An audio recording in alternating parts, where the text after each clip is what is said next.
bab sih. Innal hamdalillah nahmaduhu wa nasta'inuhu wa nastaghfiruh wa na'udzu billahi min shururi anfusina wa sayyiati a'malina. May yahdihillahu fala mudilla lahu wa may yudlil fala hadiya lahu.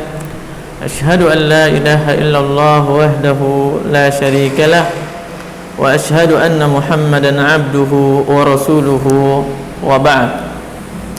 Alhamdulillah, kita bersyukur kepada Allah Subhanahu wa taala atas segala kenikmatan yang Allah berikan kepada kita semua, yang kenikmatan tersebut tidaklah Allah Subhanahu wa taala memberikannya kepada kita semua kecuali dalam rangka beribadah kepada Allah Subhanahu wa taala, yang kemudian menjadi sebuah kesyukuran bagi kita pula tatkala Allah memberikan kepada kita semua berupa kenikmatan bagaimanapun kecilnya, namun kenikmatan itu membuat kita bisa dekat, membuat kita bisa melakukan ibadah kepada Allah Subhanahu wa taala melalui kenikmatan itu. Kenapa? Dikarenakan kenikmatan akan memberikan manfaat kepada kita semua di dunia dan setelah di akhirat tatkala kenikmatan tersebut digunakan dalam beribadah, bertaqarrub kepada Allah Subhanahu wa taala.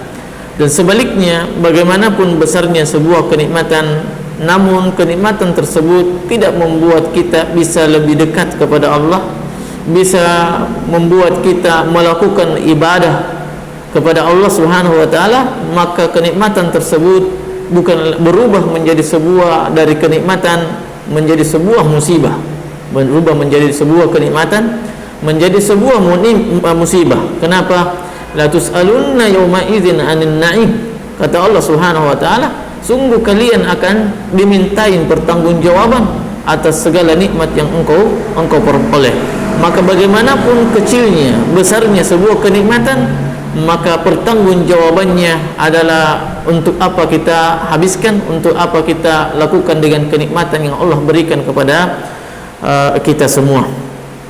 Salam beserta salawat kita haturkan kepada Rasulullah sallallahu alaihi wasallam, yang Rasulullah sallallahu alaihi wasallam adalah manusia yang kita senantiasa berharap untuk berjumpa dengannya di hari kemudian, yang tidak ada syafaat kecuali syafaat darinya. Tidak ada yang kita harapkan, yang paling besar harapan kita terhadap syafaat kecuali syafaat dari Rasulullah sallallahu alaihi wasallam. Rasulullah sallallahu alaihi wasallam adalah manusia yang harus kita ikuti, wajib bagi kita mengikutinya. Yang manakala seseorang tidak mengikutinya, maka tentunya amalan kita menjadi taruhannya dengan tidak diterimanya di sisi Allah Subhanahu wa taala. Qul a'udzu bismillah, kita masuk pada surat Al-Falaq. Masuk pada surat Al-Falaq dengan surat An-Nas.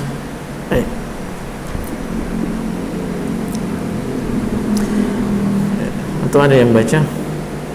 Ada yang baca? Baca.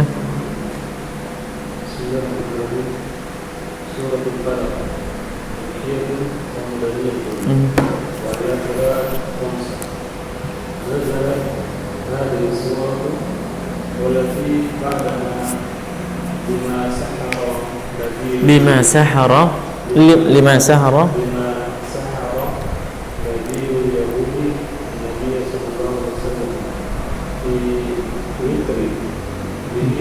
fi watarin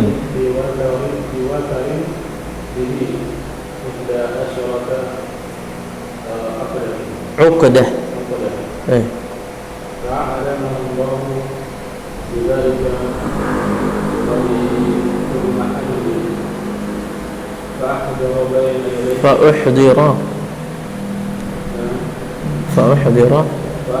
فأحضر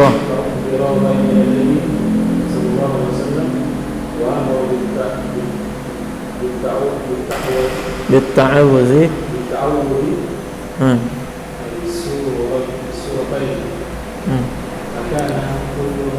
كلما انحلت عقدة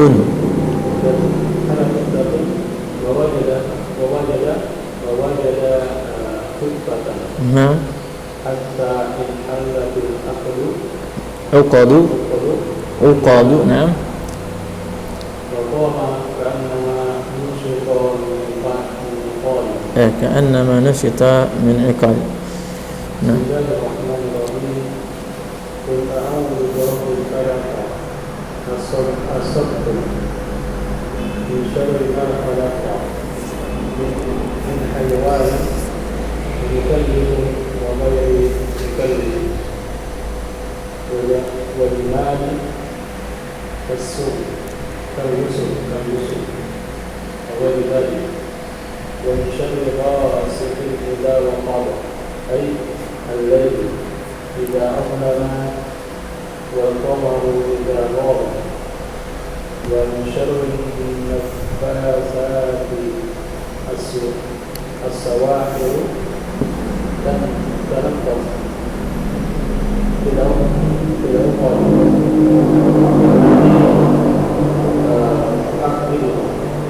التي تعقدها في الخير تنفخ فيها بشيء تقوله من غير وقال الزمخشري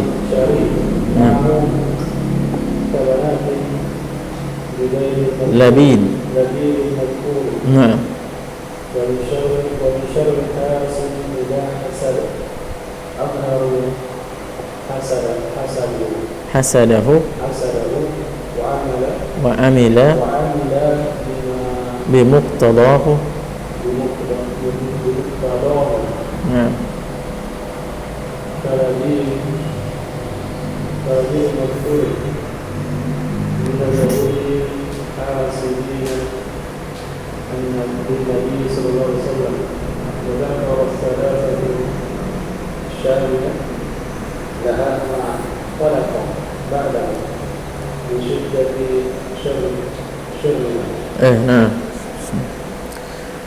Ini beliau menyebutkan sebab diturunkannya surat ini. Dua surat ini, surat Al-Falaq dengan surat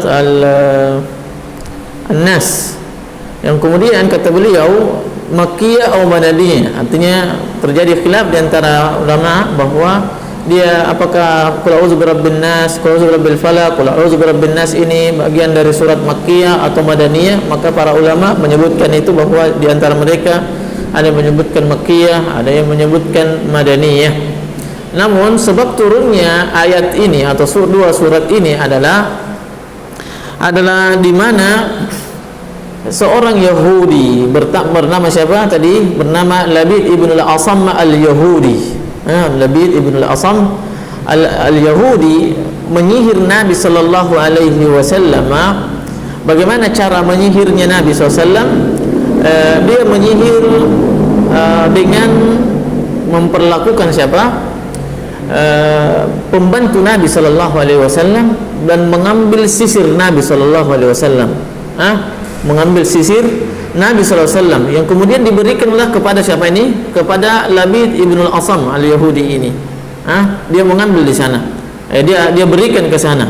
Yang kemudian rambut Nabi diambil, kemudian dicampur dengan enggak tahu giginya siapa gitu, dicampur dengan gigi, kemudian diikat dengan apa? Kata beliau di sini, rambutnya Nabi itu diambil kemudian diikat dengan 11 ikatan. Diikat dengan sihir itu 11 ikatan. Biasanya ini penyihir juga demikian. Di mana-mana ada begitu. Biasa mengambil bagian dari pakaian kita atau tubuh kita, kuku kita, kuku-kuku kita dan apalagi yang lainnya itu yang berkaitan dengan kita, atau mungkin orang yang meletakkan sesuatu di jalan kita, sehingga kita ketika melangkahi sihir tersebut, maka saat itulah kita mungkin terkena sihir. Saat itulah jin masuk ke dalam tubuh kita, waliyazubillah. Yang siapa ini? Tatkala Nabi sallallahu alaihi wasallam ini pengaruh sihirnya orang Yahudi ini adalah Nabi sallallahu alaihi wasallam terkena sihir karena dia adalah manusia biasa. Namun sihir ini tidak sampai pada akal dan hati Nabi sallallahu alaihi wasallam. Tidak sampai. Kenapa? Karena dijaga oleh Allah Subhanahu wa taala. Namun pengaruhnya adalah Nabi SAW dengan sihir tersebut, dia beranggapan atau menyangka, terkadang dia menyangka ada wanita yang datang, ada ini yang datang, padahal tidak ada. Padahal tidak ada. Yang kemudian tatkala Nabi SAW berada di pemberingan, maka datanglah dua malaikat, satu duduk di bagian kepala, satu duduk di mana? Di bagian kaki. Maka malaikat yang duduk di bagian kaki Nabi SAW berkata kepada malaikat yang duduk di mana? Di bagian kepala. Ma balur rajul? Kenapa orang ini? Begini modelnya. Ya, biasa malaikat, orang sayang sama malaikat, disayang sama malaikat, dikenal sama malaikat. Ditanya, malaikat yang ada di kaki bertanya kepada malaikat yang ada di kepala Nabi SAW. Ma balur rajul? Maka yang di kepala ini mengatakan innahu matbub. Sesungguhnya dia disihir. Ya, ini, kemudian orang ini bertanya, kenapa disihir dia? Maka disebutkanlah bahwa ini dia hasad. Dia adalah hasad. Lalu kemudian diberitahulah Nabi sallallahu alaihi wasallam oleh malaikat ini. Sebagian riwayat menyebutkan dia adalah malaikat Jibril. Mengatakan, memberitahunya bahwa sihir ini berada di dalam sumur. Berada di dalam sumur. Di dalam sumur ada batu di dalamnya, yang kemudian batu ini akan tepat kalau airnya habis atau airnya mau dikuras. Dalam rangka apa itu batu ini? Dasar sumur. Kemudian batu begini. Kemudian dalam rangka apa batu ini diletakkan di sana? Bukan dalam rangka sihir ya, bukan dalam rangka sihir sebelumnya, tetapi ini batu ini diletakkan kalau hendak dibersihkan sumurnya, dibersihkan sumurnya, maka orang di situ duduk, kemudian mengambil airnya, menghabiskan sehingga bersih sumurnya, tuntas habis airnya sehingga bersih. Maka disitulah di bawah batu inilah diletakkan sihir itu. Di bawah batu inilah diletakkan sihir itu. Maka sebagian ulama yang lain mengatakan batu ini bukan dalam sumur, tapi di atas mulut sumur diletakkan. Sebagian ulama begitu menyebutkan. Riwayat. Yang kemudian diutuslah siapa? Ali radhiyallahu taala anhu, kemudian Az-Zubair, kemudian Ammar ibn Yasir. Diutuslah siapa? Ali, kemudian Az-Zubair, kemudian siapa?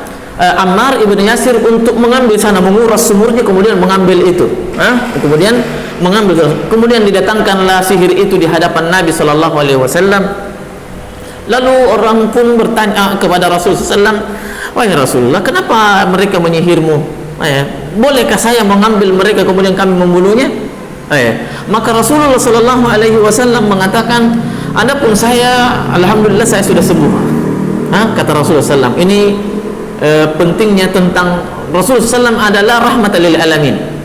Dia sudah disihir, ditahu pelakunya, sihirnya ada, buktinya ada. Kemudian beliau mampu untuk mencederai, untuk melakukan, membalas orang yang menyihir itu.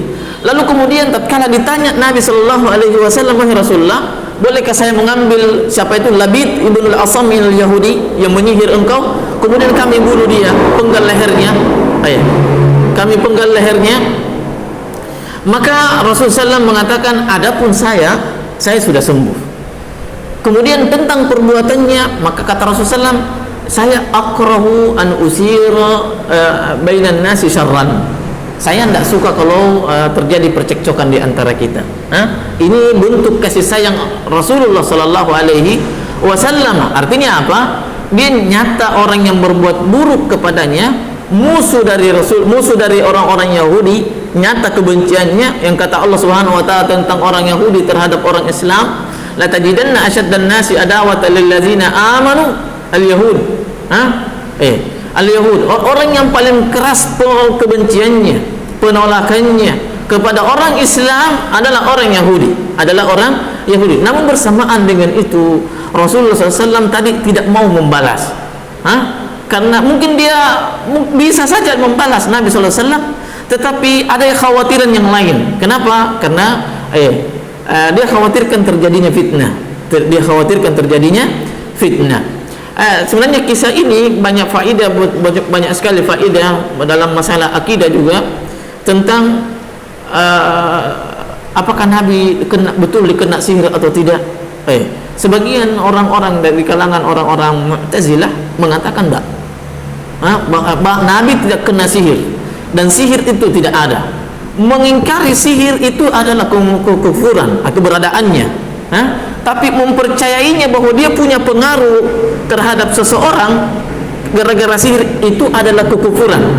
Kekufuran yang kedua, menolak keberadaan adanya sihir itu adalah kekufuran.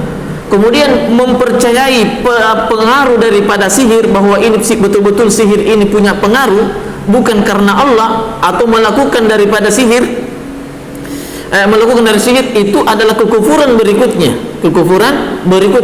Namun para ulama mengatakan bahwa Nabi SAW kena sihir, namun beliau adalah maksum, dijaga oleh Allah Subhanahu wa taala, dijaga hatinya.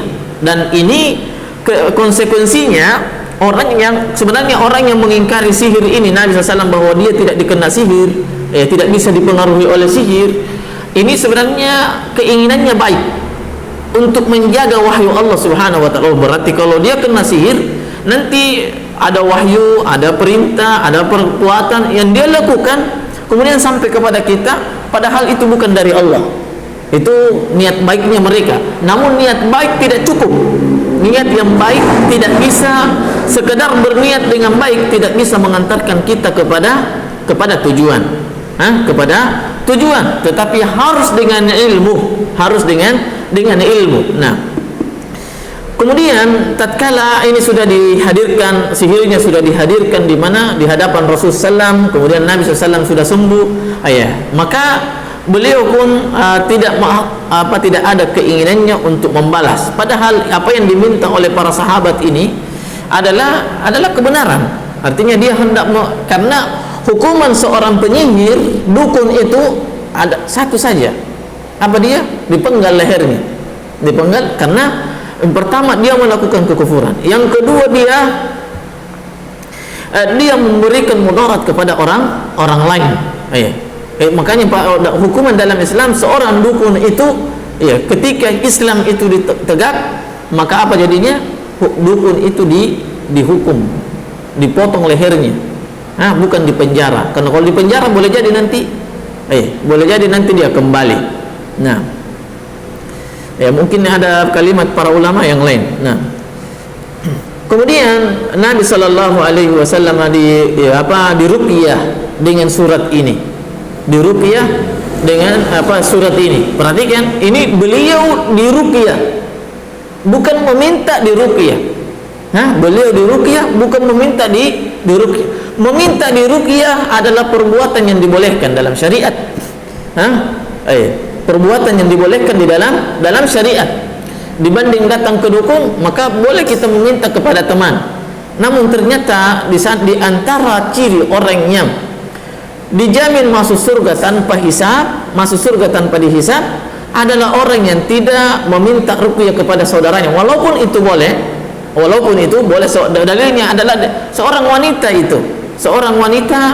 yang kena penyakit ayan, kata orang, kena penyakit ayan, yang kemudian kalau datang penyakitnya itu terkadang tersingkap auratnya, maka dia pun datang kepada Nabi SAW untuk meminta diruqyah. Lalu kemudian Nabi SAW mengatakan, kalau engkau mau akan saya doakan dan engkau akan sembuh. Namun kamu tidak memiliki jaminan untuk masuk surga dengan tanpa hisab.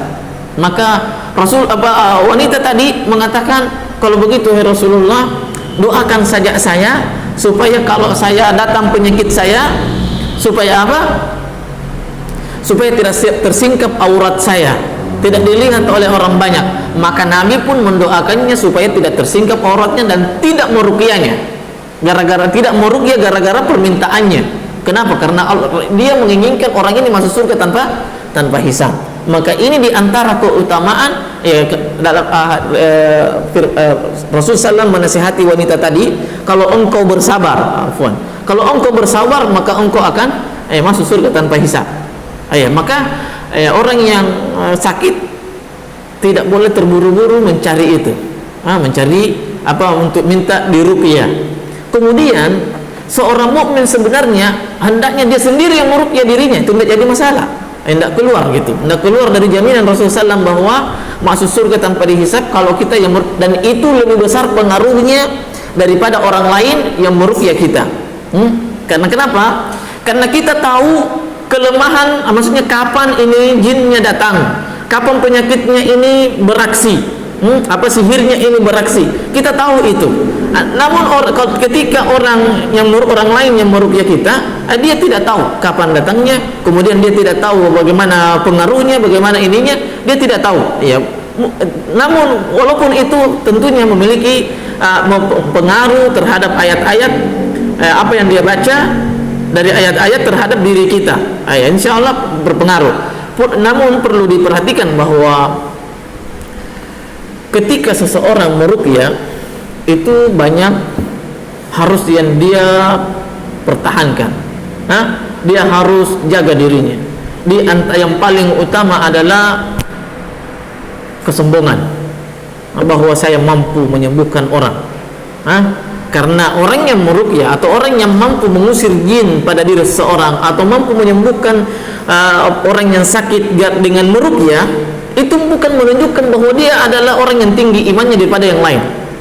Tidak sama sekali. Kenapa? Karena Al-Quran ini adalah syifa, memang diturunkan untuk obat gitu.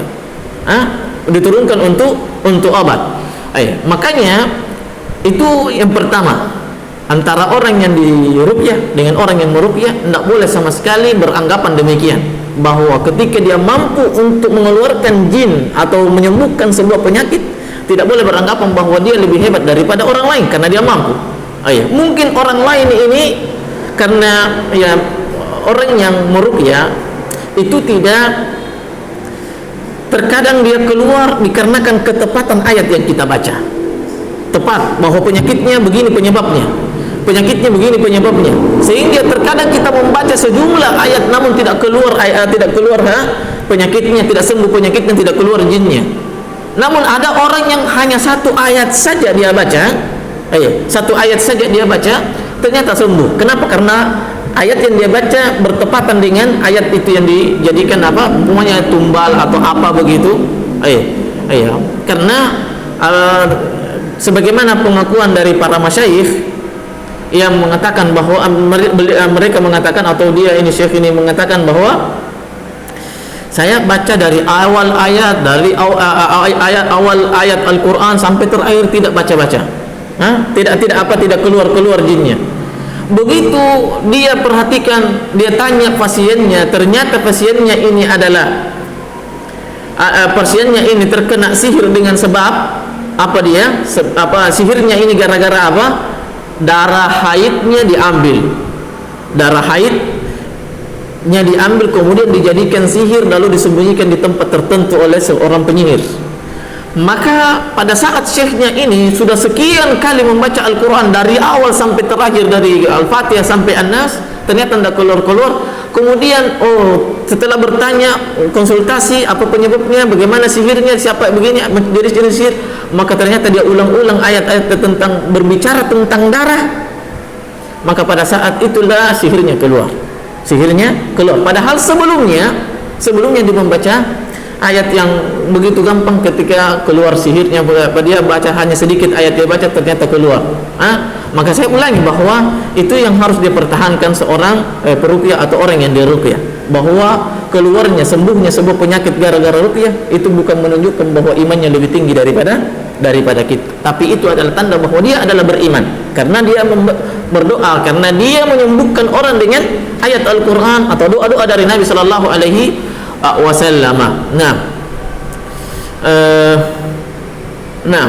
Sebagaimana Imam Ahmad rahimahullah taala kalau ada orang kerasukan kemudian dikatakan panggil Imam Ahmad rahimahullah, baru didengar jinnya begitu sudah keluar. Kemudian datang suatu saat, kemudian Imam Ahmad dipanggil, didatangi rumahnya untuk meruqyah, maka Imam Ahmad mengatakan bawakan sandal saya ke sana. Maka jinnya pun keluar. Kenapa? Karena sandalnya ini anggapannya si jin ini di dalam tubuh orang itu tidak. Berarti Imam Ahmad datang, maka dia keluar. Begitu dia tahu bahwa Imam Ahmad tidak datang, masuk lagi jinnya. Masuk lagi jinnya. Ini diantara perkara begitu. Kemudian orang yang meruqyah semakin ketika dia meruqyah dirinya menunjukkan bahwa dia juga mampu gitu. Dia menunjukkan bahwa dia bertawakal kepada Allah Subhanahu wa taala. Tidak hanya sekedar diam, namun juga tidak langsung mengambil jalan pintas dengan meminta orang lain saudaranya untuk meruqyah. Jangan meminta orang lain langsung begitu saja meminta diruqyah sama orang lain. Karena apa? Karena kita mampu gitu. Al-Quran ini siapa saja yang baca, insya Allah punya pengaruh. Bukan hanya orang yang soleh, bukan hanya ini. Yang jadi masalah kalau kita beranggapan bahwa Al-Quran ini punya manfaat hanya untuk orang-orang soleh, hanya untuk orang yang rajin sholat. Enggak. Mau orang yang rajin dengan tidak rajin, insya Allah Al-Quran bisa menyembuhkan. Karena Allah tidak membatasi kepada orang tertentu, dengannya Al-Quran ini baru bisa kemudian menyembuhkan sebuah penyakit. Dan ini orang yang meruqyah tadi, bahwa orang yang meminta diruqyah itu tidak ada jaminannya. Namun seorang mukmin, innamal mu'minuna ikhwah, ini diharapkan bagi seorang ketika dia melihat mungkin saudaranya, dia yang carikan tukang meruqyah. Ada saudaranya yang terkena penyakit, ada saudaranya kerasukan, maka yang melihat ini dia yang minta. Jangan si pasien yang meminta langsung gitu, supaya dia tidak terjatuh dalam hilangnya jaminan itu. Boleh meminta ruqyah tapi tadi hilang jaminannya, atau boleh meminta ruqyah tapi jangan tolong ruqyah teman kita ini begini dan seterusnya. Jangan dibiarkan begitu. Kemudian tatkala siapa Jibril alaihissalam, setiap dia baca ayat demi ayat, setiap dia baca ayat, satu ayat terbuka lagi bisa lagi goyang siapa Nabi SAW, terbuka lagi, merasakan lebih ringan gitu. Setiap dia baca ayat, maka terbuka lagi, semakin kuat gerakannya sampai selesai bacaan ini. Ini 11 ayat. Dan a'udzu falaq dengan qul a'udzu birabbin nas, 11 ayat semuanya. Sihirnya juga berapa?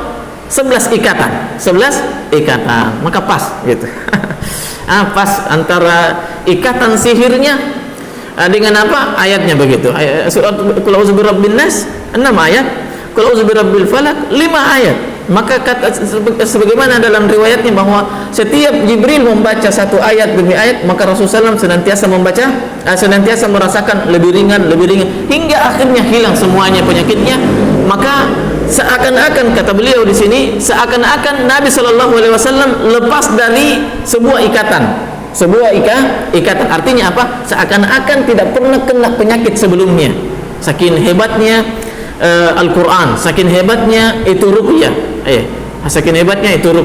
Betul bahwa di dalam Al-Quran ada ayat-ayat favorit mungkin, ayat kursi, surat beberapa ayat dari surat Yusuf atau Yunus,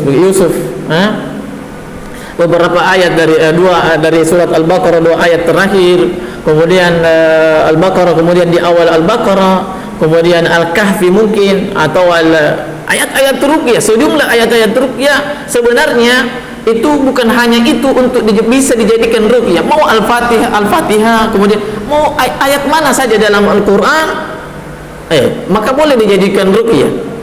Boleh dijadikan ruqyah. Nah, yang kemudian kata beliau, firman Allah Subhanahu wa taala, qul a'udzu birabbil falaq, katakanlah aku berlindung kepada Rabb al-Falaq. Apa itu al-Falaq? As-Subh. Saya berlindung kepada Allah Subhanahu wa taala dari al-Falaq, dari subuh. Kenapa subuh disebutkan?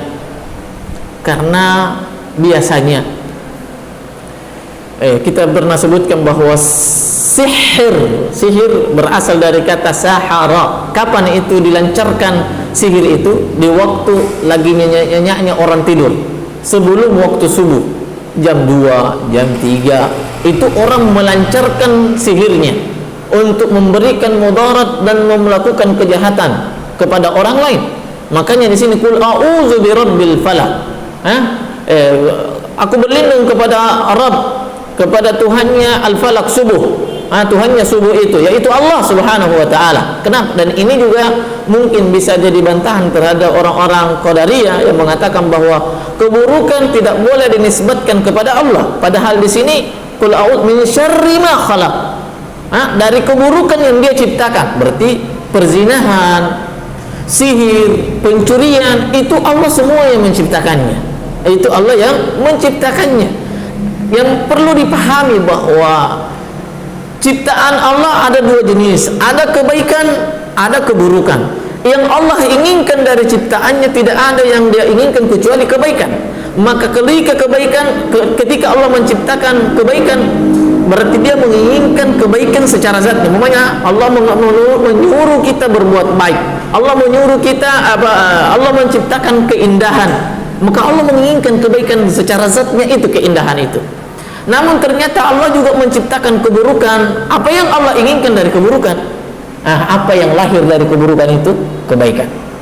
Orang mencuri, tapi berapa jumlah orang yang bisa bertobat gara-gara mencuri? Berapa jumlah orang yang bisa bertobat, bisa kembali kepada Allah gara-gara dicuri barangnya? Banyak. Itu yang Allah inginkan di sana.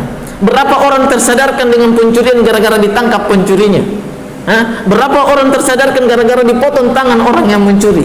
Maka itu adalah kebaikan yang diinginkan oleh Allah, bukan secara langsung dari ciptaan-ciptaan Allah yang buruk. Sebagaimana orang berzina, orang yang berzina Allah benci dengan perzinahan. Kenapa ciptakan perzinahan?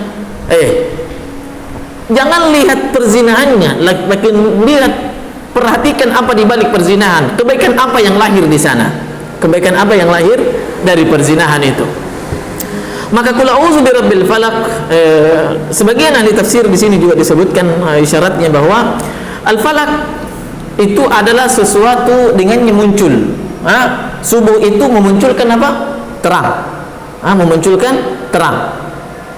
Sebagaimana seseorang, kata para ulama, sebagaimana seseorang saat malam menanti munculnya fajar, munculnya terang saat kegelapan malam, maka demikian ini isyarat, tafsir isyarat.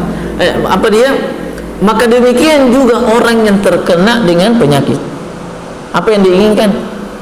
Diinginkan kesembuhan. Dia inginkan kesembuhan. Maka pantaslah ayat ini, surat ini menjadi surat penyembuh, surat obat, bisa menyembuhkan penyakit kita.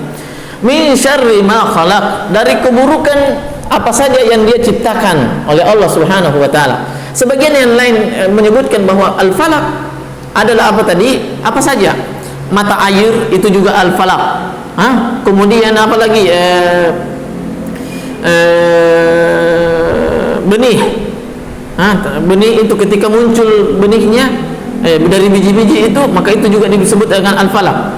Maka sebagian ulama yang lain menyebutkan al-falaq di sini adalah sebuah as-sijnu, dia adalah as-sijnu fi jahannam. Sebuah penjara di dalam neraka. Sebuah penjara di dalam neraka. Min syarri ma khalaq, dari keburukan yang diciptakan oleh Allah Subhanahu wa taala. Wa min syarri ghasikin. Wa min syarri ma khalaq. Apa yang diciptakan oleh Allah Subhanahu wa taala disebutkan hayawanun mukallaf wa ghairu mukallaf. Makhluk hidup. Hayawan di sini adalah makhluk hidup yang manusia ataupun atau hewan. Manusia ataupun hewan atau makhluk lainnya dari jin. Maka itu adalah di sana ada keburukan. Ada keburukan. Kemudian wa min syarri ghasikin idza waqab, dan aku berlindung dari keburukan ghasik, kegelapan malam. Kegelapan malam. Apa keburukannya? Banyak keburukan di kegelapan malam itu.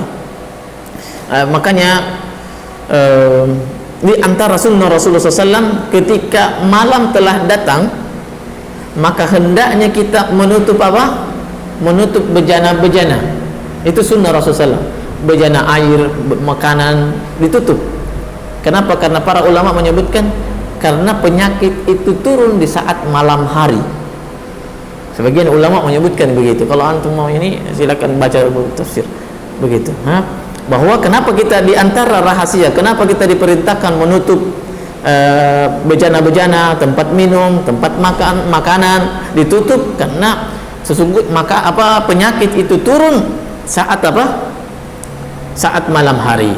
Maka bagaimana caranya? Apakah dengan menutup saja begitu saja penyakit itu tidak datang? Kita disunnahkan menutup seperti menutup jendela, menutup pintu dengan bismillah. Tutup jendela bismillah, menutup bejana bismillah.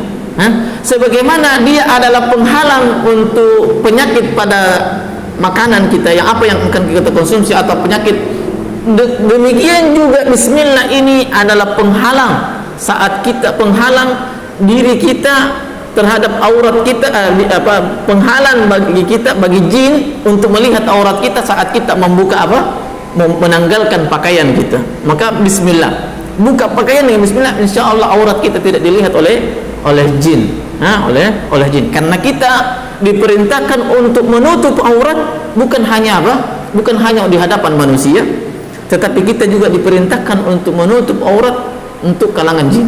Bagaimana caranya? Tadi bismillah. Baca bismillah. Wa min syarri ghasikin idza waqab. Dan aku berlindung dari kegelapan malam. Idza waqab, idza ghaba. Kegelapan malam apabila bulan itu menjadi hilang. Makanya kita disunnahkan kalau gerhana? Gerhana disunnahkan untuk sholat. Kalau atau diwajibkan kita untuk sholat gerhana.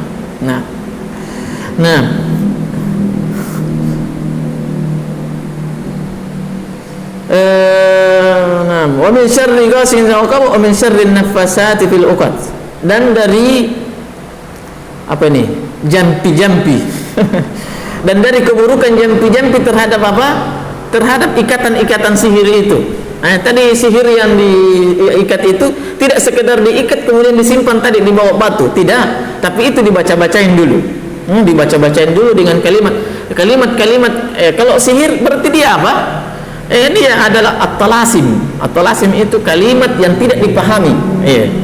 Banyak biasa kita dapatin bacaan sihir-sihirnya orang-orang kampung begitu biasa. Dia sebuah kalimat yang tidak ada yang paham orang itu. Bahkan orang yang membacanya pun tidak memahaminya.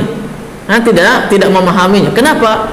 Karena memang itu adalah isyarat, itu kalimat-kalimat diucapkan itu mungkin nama jin. Itu mungkin nama jin. Makanya biasa orang menyihir dengan menggunakan dengan menggunakan angka-angka. Ini nomor sekian, ini jinnya. Nomor kalimat ini untuk jinnya. Maka ketika mungkin angka atau huruf pada nama kita, biasanya orang kampung begitu, jangan kamu menikah sama fulana. Kenapa? Karena namamu dengan namanya mirip-mirip, ada kesetaraan. Ini dari jin, ini sifatnya panas karena jinnya dari api gitu ceritanya. Maka kalau api sama api maka semakin jadi. Semakin membara apinya kalau batu marahan, kata mereka begitu. Dan ini benar. Maksudnya apa? Dia menggunakan tadi angka-angka. Makanya matematika itu bisa adalah kalau orang semakin belajar terusnya, apalagi bukan berarti tidak boleh belajar matematika, tidak, tetapi terkadang menggunakan angka-angka begitu. Dia menggunakan kotak-kotak begitu, bagang-bagang, ini nama fulan, ini nomor angka ini begini. Maka dicari saja namanya, kemudian ditulis ini dari mana nomornya. Maka dengan itulah digunakan sihir di dalamnya. Sihir di dalamnya. Kemudian dia menyebutkan, begini kamu sifatnya, namamu begini tidak cocok, kamu sakit-sakitan, makanya ganti nama. Ganti nama. Dan ini tidak boleh tentunya gara-gara nama. Itu namanya karena Nabi SAW yu'jibuhul fa'al. Nabi SAW senantiasa senantiasa optimis, senang dengan optimis. Nah, bukan dengan pesimis. Itu sifatnya orang-orang kafir. Sifat optimis, pesimis itu adalah sifatnya orang-orang kafir, orang-orang Yahudi dan Nasrani. Sifatnya orang. Namun ternyata ketika seorang tidak memahami Al-Quran, memahami hadis Rasulullah SAW, maka demikianlah keadaannya. Gampang untuk setiap dia lihat sesuatu, kayaknya tidak rugi nanti saya kalau begini, kayaknya nanti saya mengalami kerugian, kayaknya saya tidak untung begini, kayaknya saya tidak jodohan gara-gara ini. Itu sifat pesimis. Padahal Nabi SAW setiap melihat sesuatu, dia sangat membangun pada dirinya pesimis. Wa min syarrin naffasati fil uqadi. Itu tadi jampi-jampi. Sebagian ulama menafsirkan nafasat adalah anak-anak perempuan dari siapa? Labid ibnul Asam. Anak-anak perempuan mereka yang menyihir Nabi SAW. Siapa? Al-Asam mengikat mengikat tadi jampi sihirnya, kemudian anak-anaknya yang membacakan jampi-jampinya. Nafasat adalah anak putri-putri Labid bin Al-Asam. Berarti ini satu keluarga menyihir Nabi sallallahu alaihi wasallam. Dan ini adalah musibah. Tumbuh berkembangnya sebuah keluarga namun di atas keburukan. Tumbuhnya sebuah keluarga, dia didik, bapaknya penyihir, anaknya penyihir, bapaknya tukang hasad, anaknya ikut di dalamnya. Maka apa jadinya? Fil uqadi, mereka yang menyihir. Wa min syarri hasidin idza hasad, dan aku berlindung dari orang yang hasad apabila dia melancarkan hasadnya. Hasad ini adalah penyakit yang ditimbulkan, adalah penyakit ain, yang sulit, orang mungkin kebingungan padahal ada obatnya untuk bisa memperoleh kesembuhan di dalamnya. Di antaranya para ulama menyebutkan bahwa untuk menyembuhkan penyakit ain, tinggal dipanggil, ambil bekas-bekas apanya saja gitu. Orang yang kita anggap, karena ain ini kadang dia muncul karena cintanya yang tidak disetir oleh wahyu Allah. Artinya terlalu berlebihan dalam mencinta, atau dia berlebihan dalam membenci, maka ain ini datang. Hasad datang dikarenakan ketika seseorang ingin memasuki. Hasad ada dua. Hasad itu ingin memiliki, kemudian ada hasad intinya dia hilang kenikmatan dari saudaranya. Maka dua-duanya diharamkan oleh Allah Subhanahu wa taala. Maka dan hasad ini adalah penyakit yang menghancurkan pahala-pahala kita. Kal hatabi ya'kuluhu an-nar. Bagaikan hasad itu bagaikan api yang memakan kayu bakar terhadap pahala-pahala kebaikan kita ketika kita memiliki hasad. Subhanakallahumma rabbana wa bihamdik, asyhadu an la ilaha illa anta, astaghfiruka wa atubu ilaik.